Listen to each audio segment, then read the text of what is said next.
புகைப்பிடிப்பது புற்றுநோயை உண்டாக்கும், உயிரைக் கொல்லும். மது அருந்துதல் உடல் நலத்திற்கு தீங்கு விளைவிக்கும். பாதுகாப்பாக இருப்பீர், மது அருந்திவிட்டு வாகனம் ஓட்டாதீர்.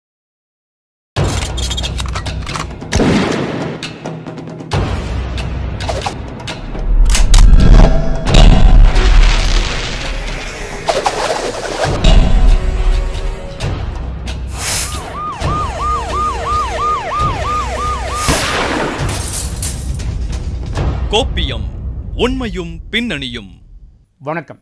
சமுதாயத்தில் இன்னைக்கு நடந்துகிட்டு இருக்கக்கூடிய குற்றங்களுக்கு அரசாங்கத்தையும் சட்டத்தையும் போலீசாரையும் குறை சொல்லிட்டு இருக்கக்கூடிய அதே நேரத்தில் கல்வி கற்க செல்லக்கூடிய பள்ளிக்கூடங்களிலே மாணவர்கள் வன்முறைக்கு ஆளாகி வரக்கூடிய பெற்றோர்கள் மனதை கலங்கடிக்கக்கூடிய சம்பவத்தை பற்றியும், சாதிய வன்முறை தாக்குதலுக்கு ஆளான 4 நேரி மாணவர் மீண்டும் தாக்கப்பட்ட அதிர்ச்சிகரமான சம்பவத்தை பற்றியும் தான் இன்றைய கோப்பியம் நிகழ்ச்சியில் பார்க்க போகிறோம்.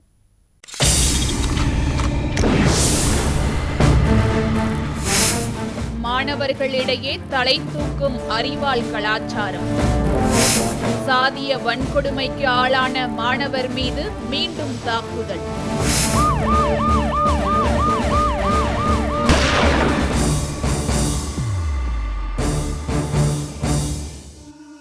நெல்லை பாளையங்கோட்டையில் இருக்கக்கூடிய ஒரு தனியார் பள்ளியில் வகுப்பறையில் மாணவர்களுக்குள் ஏற்பட்ட மோதல்ல 8ஆம் வகுப்பு மாணவரை சக மாணவரை அறிவாளால் வெட்டின அதிர்ச்சியுடக்கூடிய சம்பவத்தில் இருக்கக்கூடிய உண்மை என்ன, அதனுடைய பின்னணி என்னங்கிறத இப்ப பார்க்கலாம். சமூகத்தை பாழ்படுத்தி வந்த ரவுடிசம், அடிதடி, சாதிய வன்முறை, அறிவால் கலாச்சாரம் போன்றவை சிறிது சிறிதாக இன்றைக்கு பள்ளிகளுக்குள்ளேயே புகுந்து மாணவர்களை தன்வசப்படுத்தி எழுதுகோலை பிடிக்க வேண்டிய மாணவர்களை இந்த சமூகத்தின் சாபக்கேடுகளான சாதிய வன்முறை, ரவுடிசம் அறிவாலை எடுக்க வைத்துள்ளது. இதனை நிரூபிக்கும் விதமாக சமீப காலங்களாகவே பெரும்பாலான தென் மாவட்டத்து பள்ளிக்கூடங்கள் மாணவர்களை சாதிய தீயில் பட்டை தீட்டும் கூடாரங்களாக மாறி போனது. இப்படி பள்ளிக்கூடங்களில் மாணவர்களை அறிவால் ஏந்த வைத்த சம்பவங்கள் சமீப காலங்களாக சமூகத்தில் பெரும் அதிர்வலைகளை ஏற்படுத்தி வரும் நிலையில் மீண்டும் மீண்டும் அரங்கேறி வருவது தென் மாவட்டங்களின் அவல நிலையையே உணர்த்துகிறது. அப்படித்தான் திருநெல்வேலி மாவட்டம் பாளையங்கோட்டையில் ஆயிரக்கணக்கான மாணவ மாணவிகள் பயின்று வரும் ஒரு தனியார் மெட்ரிக் பள்ளியில் 8ஆம் வகுப்பு மாணவனை உடன் படிக்கும் சக மாணவனையும் அதனை தடுத்த ஆசிரியையையும் வெட்டிய படு பயங்கர சம்பவம் தமிழகத்தையே உலுக்கியுள்ளது. கடந்த செவ்வாய்க்கிழமை அன்று அந்த பள்ளி வழக்கம் போல இயங்கிக் கொண்டிருந்த நிலையில் திடீரென 8ஆம் வகுப்பில் இருந்து ஒரு மாணவர் அலறும் சத்தம் கேட்டு அருகில் இருந்த ஆசிரியர்கள், பள்ளி நிர்வாகத்தினர் ஓடி வந்து பார்த்துள்ளனர். அப்போது அந்த வகுப்பறையின் உள்ளே ஒரு மாணவனுக்கு தலை, கை, தோள் என பல இடங்களில் இருந்து ரத்தம் வழிந்த நிலையில் அலறி துடித்தபடி இருக்க, அருகில் ஆசிரியை ரேவதி என்பவருக்கும் கையில் காயங்களுடன் இருந்துள்ளார். அவர்கள் அருகில் 8ஆம் வகுப்பு மாணவன் கையில் அரிவாளுடன் இருந்துள்ளான். இதனை கண்டு அதிர்ச்சியில் உறைந்து போன சக ஆசிரியர்கள் உடனடியாக காயமடைந்த மாணவன் மற்றும் ஆசிரியரை மீட்டு அருகில் உள்ள தனியார் மருத்துவமனையில் சிகிச்சைக்காக அனுமதித்துள்ளனர். பின்னர் இது தொடர்பாக பாளையங்கோட்டை காவல் நிலையத்திற்கு இது குறித்து தகவல் அளிக்கப்பட்ட நிலையில் தகவலின் அடிப்படையில் மாநகர காவல்துறை துணை ஆணையர் வினோத் சாந்தாராம் தலைமையில் ஏராளமான போலீசார் பள்ளியில் குவிந்தனர். பின்னர் பள்ளியில் நடந்த சம்பவம் குறித்து விசாரணையை தொடங்கிய போலீசார் அரிவாள் வெட்டு சம்பவத்தில் ஈடுபட்ட மாணவனை காவல் நிலையத்திற்கு அழைத்துச் சென்று விசாரணை நடத்தினர்.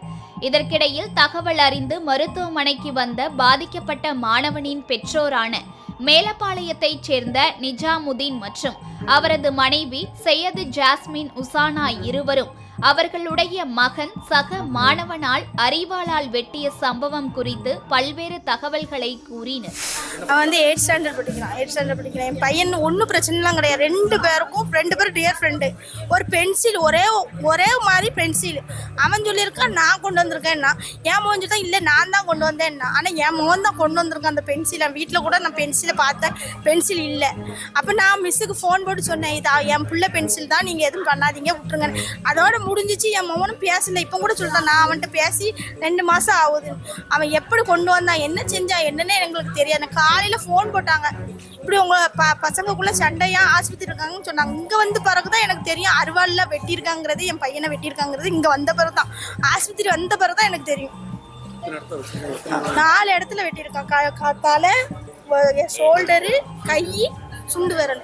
இந்த கையில் சுண்டு விரல்ல ரைட் ஹேண்ட் ஃப்ரண்ட்ல புள்ள தடுத்துருக்கான். அவன் வந்து மண்டையில் அடிச்ச உடனே என்னடா மண்டையில் அடிக்கானு பார்த்துருக்கான், அப்படி ரத்தமாக வந்துருக்கு, அந்த வெட்டியிருக்கான். சரி, நான் ஸ்கூல்ல நான் என்ன சொல்லிட்டு ஸ்கூலுக்கு வந்து கொண்டு வராங்க, புக்கு நோட்டை கொண்டு அருவாலை கொண்டு. அப்போ என்ன ஸ்கூல் நிர்வாகம் என்ன பார்க்குது, அதான் எனக்கு இன்னுமே தெரியல. இத்தனைக்கும் பிள்ளை அங்கே படிச்சிருந்த பையனை நான் இங்கே நல்லபடியாக படிக்கட்டும், படிப்பு வரட்டும் என் பிள்ளைக்கு. என் பிள்ளை நல்லா படிக்கிற பையன், 3rd ரேங்க் எடுப்பான் கிளாஸ்லேயே, அவன் தான் 3rd ரேங்க் எடுப்பான், நல்ல பையன், படிக்கிற பையன். சரி, பிள்ளை நல்லா படிக்கட்டுமே நான் இங்கே கொண்டு சேர்த்தேன். ஆமா, இது கிளாஸ் ரூம்ல சரி. ஆமா, பிளட் நிக்க வச்சிட்டாங்க. ஆமா. பள்ளிக்கு சென்ற மாணவர் சக மாணவராலேயே அரிவாளால் தாக்கப்பட்ட தகவல் மிகப்பெரிய அதிர்ச்சியை ஏற்படுத்தின நிலைமையில இதுக்கான காரணம் என்ன, பாதிக்கப்பட்ட மாணவரின் பெற்றோர் என்ன சொல்றாங்க அப்படிங்கிறத இப்ப பார்க்கலாம்.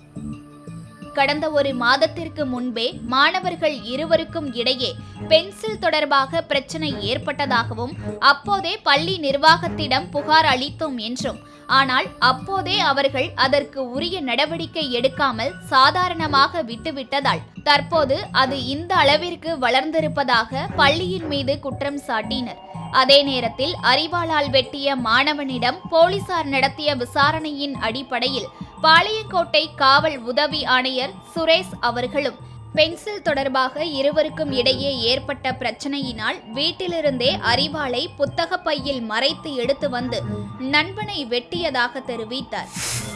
இது வந்து ஸ்கூல் பசங்க 2 பேருமே ஃப்ரெண்ட்ஸ், 8th ஸ்டாண்டர்ட் படிக்கிறாங்க. 2 பேரும் வந்து ஒரே பெஞ்சில் உட்காந்துருக்காங்க. ஒரு மாசத்துக்கு முன்னாடி பென்சில் வாங்கல சின்ன சண்டை வந்திருக்கு, அது மனசாம வந்திருக்கு, அதனால பேசாம வந்திருக்காங்க 2 பேரும். அதுல ஒரு பையன் வந்து இன்னொரு பையனை வந்து அருவாளால தாக்கியிருக்காரு. இப்போ அந்த தாக்கப்பட்ட பையன் வந்து கண்டிஷன் நார்மலா இருக்காரு, பயப்படுறதுக்கு எதுவும் இல்லை. நாங்கள் புகார் வாங்கிட்டு இருக்கோம், முதல்கட்ட விசாரணை நடந்துட்டு இருக்கு. மாரி அந்த தாக்கின பையனையும் நாங்கள் வந்து ஜுவைனலால போலீஸ் கண்ட்ரோலில் இருக்காங்க, சைல்டு வெல்ஃபேர் கமிட்டியில் நாங்கள் வந்து ஒப்படைப்போம்.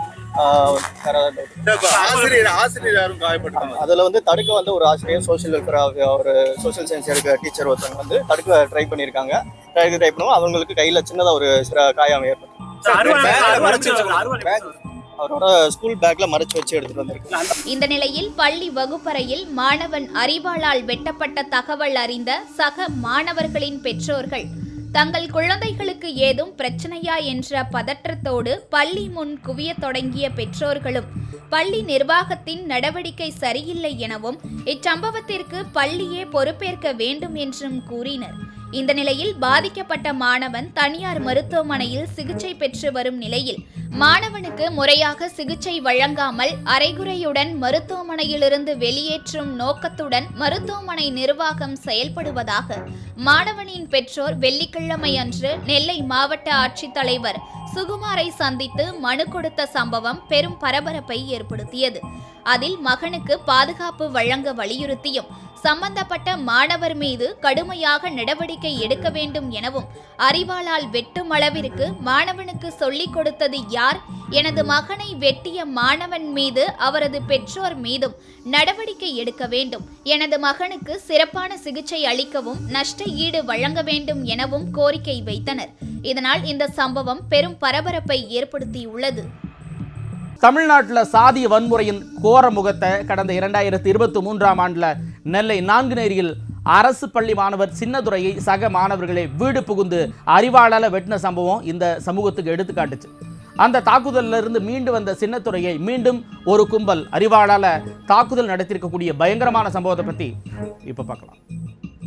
நெல்லை பாளையங்கோட்டை தனியார் பள்ளியில் 8ஆம் வகுப்பு மாணவன் அரிவாளால் வெட்டப்பட்ட சம்பவத்திற்கு முன்னோடியாக கடந்த 2023ஆம் ஆண்டு நாங்குநேரியில் உள்ள அரசு பள்ளியில் படித்த போது சாதிய தொடர்பான பிரச்சனையில் சக மாணவர்கள் சிலரால் சின்னதுரை வீடு புகுந்து சரமாரியாக வெட்டப்பட்டார்.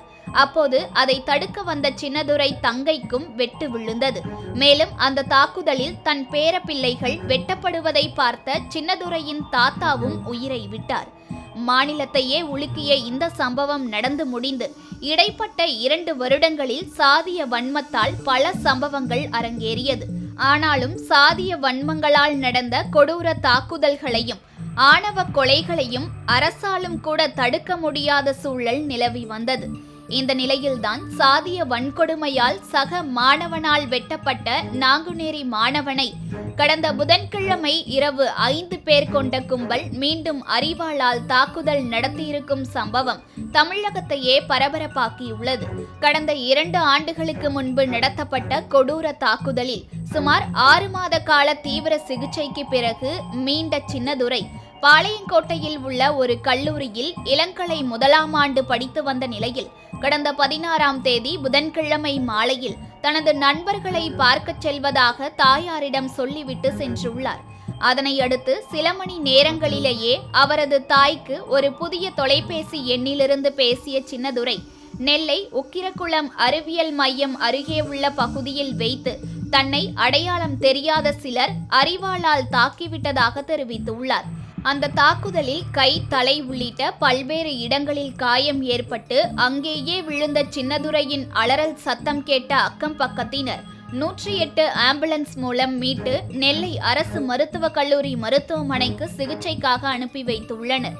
பின்னர் இது குறித்து அவர்களது குடும்பத்திற்கும் போலீசாருக்கும் தகவல் தெரிவித்ததை அடுத்து தகவலின் அடிப்படையில் நெல்லை மாநகர காவல்துறை துணை ஆணையாளர் வினோத் சந்தானம் தலைமையிலான போலீசார் நெல்லை அரசு மருத்துவக் கல்லூரி மருத்துவமனையில் ஆஜராகினர். பின்னர் நடந்த சம்பவம் குறித்து பாதிக்கப்பட்ட சின்னதுரையிடம் போலீசார் மேற்கொண்ட விசாரணையில் சமூக வலைத்தளம் மூலம் நண்பர்களாக பழகிய சிலர் திருமண பத்திரிகை கொடுப்பதற்காக அழைத்ததாகவும் அதனை நம்பி கொக்கிரகுளம் அறிவியல் மையம் அருகே உள்ள வசந்த நகர் பகுதிக்கு சென்ற போது அடையாளம் தெரியாத 4 பேர் தன்னிடம் பணம் கேட்டு தாக்கியதாகவும் பணம் இல்லாததால் அங்கிருந்த கட்டை உள்ளிட்டவைகளால் அடித்து காயம் ஏற்படுத்திவிட்டு தனது தொலைபேசியையும் பறித்து சென்றதாக தெரிவித்துள்ளார். சுமார் ஒரு 6:45-7 மணிக்கு வந்து தகவல் வருது. இந்த மாதிரி போய் பார்த்து போலீஸ் பார்த்துட்டு அவங்க ஒன்றா டேட் ஆம்புலன்ஸ் எடுத்துட்டு கூப்பிட்டு வந்துட்டு ட்ரீட்மெண்ட் கொடுத்துட்டு இருந்தோம். விசாரிக்கும் போது என்ன தெரிய வருதுன்னா, இவர் இந்த சமூக வலைதளங்களில் ஒரு தெரிஞ்ச நண்பர் அப்படின்னு சொல்லி ஃபோன் பண்ணி கூப்பிட்டுருக்காங்க. இவரை கூப்பிட்டு இந்த மாதிரி அவரோட ஃப்ரெண்டு தான் நினச்சி போய் பார்த்துருக்காரு. ஃப்ரெண்டு தான் நினச்சி பார்த்துருக்காரு. பார்க்க போகும்போது அதில் வந்து தனியாக கூப்பிட்டு போயிட்டு அவர்கிட்ட வந்து அந்த செல்ஃபோன் அவர்கிட்ட வந்து செல்ஃபோனை பறிச்சுட்டு வேற ஏதாவது காசு இருக்கான்னு சொல்லி கேட்டிருக்காங்க. காசு இல்லாத காரணத்தினால செல்ஃபோன் மட்டும் பறிச்சுட்டு அவரை கொஞ்சம் தாக்கியிருக்காங்க. தாக்குனால அவர் சின்ன காயம் ஏற்பட்டிருக்கு. அந்த காயத்துக்கு இப்போ முதலுதவி ட்ரீட்மெண்ட்லாம் பண்ணி அவருக்கு வந்து நல்லா சிகிச்சை, நல்லா ஃபுல் ட்ரீட்மெண்ட் கொடுத்துட்டு அவரை வந்து இப்போ டிஸ்சார்ஜ் பண்ணி வீட்டுக்கு அனுப்பிட்டாங்க. இதனை அடுத்து அந்த மர்ம நபர்களை பிடிக்க தனிப்படைகள் அமைத்த போலீசார் கடந்த 2 ஆண்டுகளுக்கு முன்பு தாக்குதல் நடத்திய அதே கும்பல் ஏதும் மீண்டும் தாக்குதல் நடத்தியதா அல்லது வேறு ஏதாவது காரணம் உள்ளதா என்பது பற்றியும் தீவிர விசாரணையை மேற்கொண்டனர். இந்த நிலையில் லேசான காயங்களுடன் அனுமதிக்கப்பட்ட சின்னதுரை தற்போது சிகிச்சை முடிந்து வீடு திரும்பிய நிலையில் சின்னதுரையிடம் நடத்திய விசாரணையின் அடிப்படையில் சம்பவம் தொடர்பாக சந்தேகத்தின் அடிப்படையில் 2 பேரை போலீசார் கைது செய்து தீவிர விசாரணை நடத்தினர். அதில் சமீப நாட்களாக இளைஞர்கள் ஓரினச் சேர்க்கையாளர்களை குறிவைத்து போதைப் பொருள் விற்பனையும் அதனால் ஏற்படும் குற்றங்களும் காரணமாக இருந்து வந்த கிரிண்டர் ஆப்பை தடை செய்ய வேண்டும் என்று கடந்த வாரத்தில் சென்னை மாநகர ஆணையர் அவர்களே தமிழக அரசுக்கு கடிதமும் எழுதியிருந்தார். அத்தகைய விவகாரமிக்க ஆப்பில் சின்னதுரையும் சிக்கியிருப்பதாக கூறப்படும் நிலையில் அந்த ஆப்பை பயன்படுத்தி வரும் சிலரின் புகைப்படங்களையும் காண்பித்து போலீசார் தீவிர விசாரணை மேற்கொண்டு வரும் நிலையில் ஏற்கனவே தாக்குதல் நடத்தப்பட்ட மாணவன் மீது தற்போது மீண்டும் நடத்தியிருக்கும் தாக்குதல் பெரும் பரபரப்பை ஏற்படுத்தியுள்ளது. இன்னைக்கு பள்ளிக்கூடங்களில் மாணவர்கள் மத்தியில் நிலவக்கூடிய வன்முறை சார்ந்த மனநிலை, மாணவர்கள் மத்தியில் இந்த சமூகம் ஏற்படுத்தியிருக்கக்கூடிய தாக்கத்தின் பிரதிபலிப்பு அப்படிங்கிறத நாம் உணர்ந்து பொறுப்போடு செயல்படணும் அப்படிங்கிறத இந்த சம்பவம் நமக்கெல்லாம் உணர்த்துது.